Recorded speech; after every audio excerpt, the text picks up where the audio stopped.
Truxicle.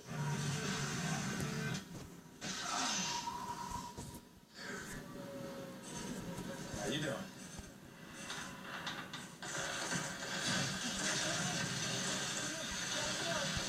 It saves us some drilling. And we covered it February 14th, 2015. Dr. Farmers, we know a thing or two because we've seen a thing or two. We are farmers. Bum, bum, bum, bum, bum, bum.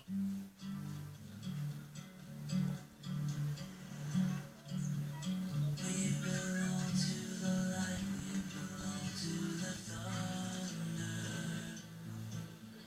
We belong to the sound of the words we both fall under. When you find something worth waiting for, we'll help you invest to protect it for the future. Financial guidance while you're mastering life. From Chase, so you can. Morning Joe has the inside track. This is your man at stake. Joe was first to report. Some aides goading Donald Trump along. Those aides should be fired today. Getting the inside story the moment it breaks. It all began with a statement to Mika, let it be an arms race. The story that drives the conversation. MSNBC's Joe Scarborough citing sources From Pennsylvania Avenue to Fifth Avenue and every main street in between. This is breaking all the rules. Morning Joe, weekday morning 6 to 9 on MSNBC. I turn on the TV, open the newspapers, and I see stories of chaos. Chaos. Yet it is the exact opposite. This administration is running like a fine-tuned machine.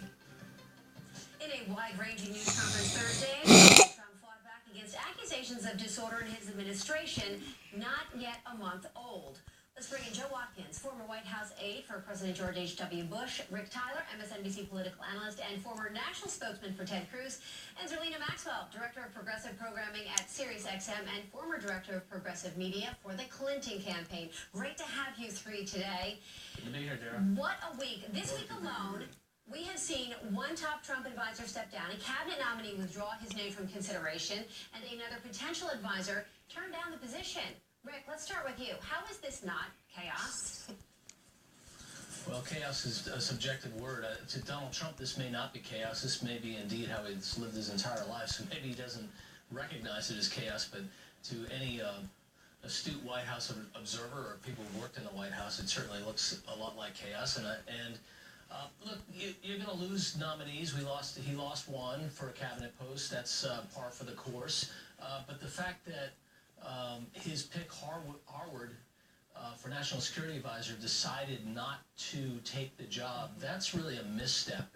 It's remarkable to me that his name got out there without an agreement for him to join the administration.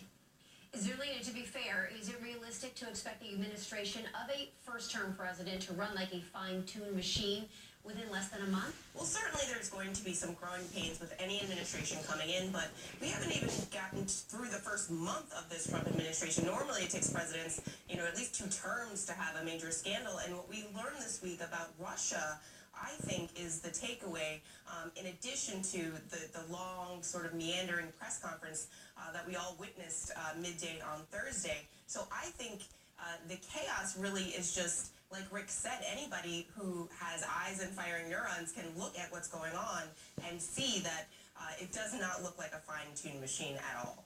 Let's talk about Thursday. Fox News spoke to a number of Trump supporters who liked Trump's confrontational style in that press conference. One man said it was the most impressive presidential press conference of his life, largely because it was so unorthodox. It was hyper-adversarial between the president and the press, and yet he was able to control the questioning and tone and the mood in the room. Joe, what's your reaction to that?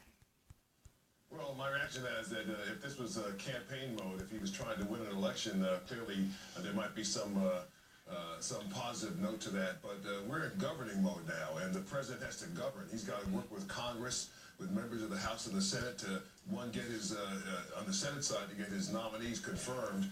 And he's got to work with House and Senate members to get his legislative agenda through. And I don't see anything in that press conference that built confidence with the Congress. And certainly he didn't help the members of the Republican Party who have to go back to their districts and explain to their constituents, the people who put them there, what's going on right now in Washington and what's happening specifically with the White House. And So it was not a good press conference. And according to the New York Times, some of the president's top advisors didn't want him to hold the conference at all and advised him to be less confrontational. Zerlina, who do you think was right in the end? I think the people that didn't want him to come out and be confrontational were right.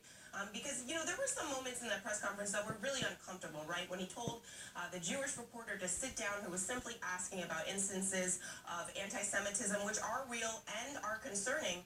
And then also the moment with April Ryan, who's a veteran reporter, highly respected, to essentially say that she must know the members of the Congressional Black Caucus, almost implying that, you know, all black people know each other and are friends. It just seemed to be really unorthodox, but in a bad way.